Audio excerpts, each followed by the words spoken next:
Guys, I'm Gauri Agarwal, founder of DOFT, a scented candles company. And today, as part of Cosmo's mini masterclass, we're going to be making a candle at home.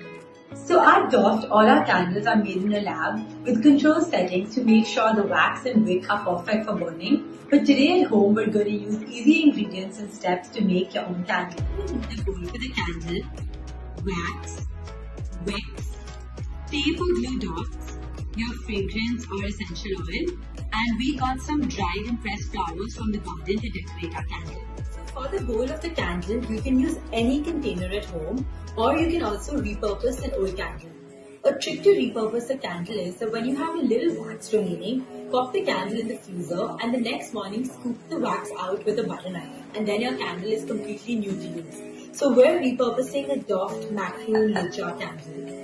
And then for the wax, we're going to be using a soy wax blend from Germany.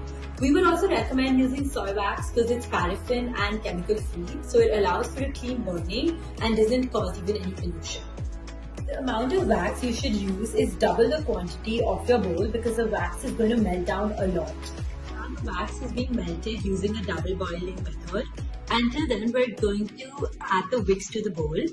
So we're going to use glue dots to attach the wicks. And since this is a big bowl, we're going to put 2 wicks instead of 1 because we don't want the wicks to burn out before the wax burns out, and we want it to melt evenly. So we're going to stick the wicks, and then what I like to do is you can use a chopstick to just dab down the wicks to make sure that they are actually stuck well to the bowl. So once the wax has melted, let it cool down for around 10 to 15 minutes, and then we're going to add fragrance to it. So today we're adding my favorite fragrance, English Rose, which is a blend of jasmine, rose and geranium. And the ratio we use is around 6 to 10% of fragrance to the wax. And if you add too much fragrance, it's not going to adhere properly and it will seep out. And obviously if you add too little fragrance, then your candle is not going to smell beautiful.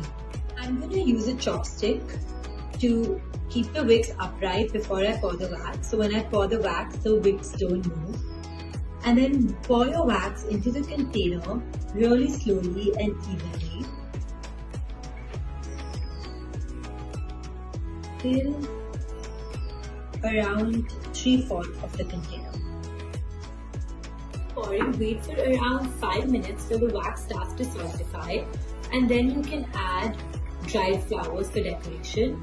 I'm just going to add a mix of these flowers I found in my garden and a few rose petals because we're doing an English rose fragrance. It can take around 3 to 7 hours for your candle to dry up depending on the wax you use.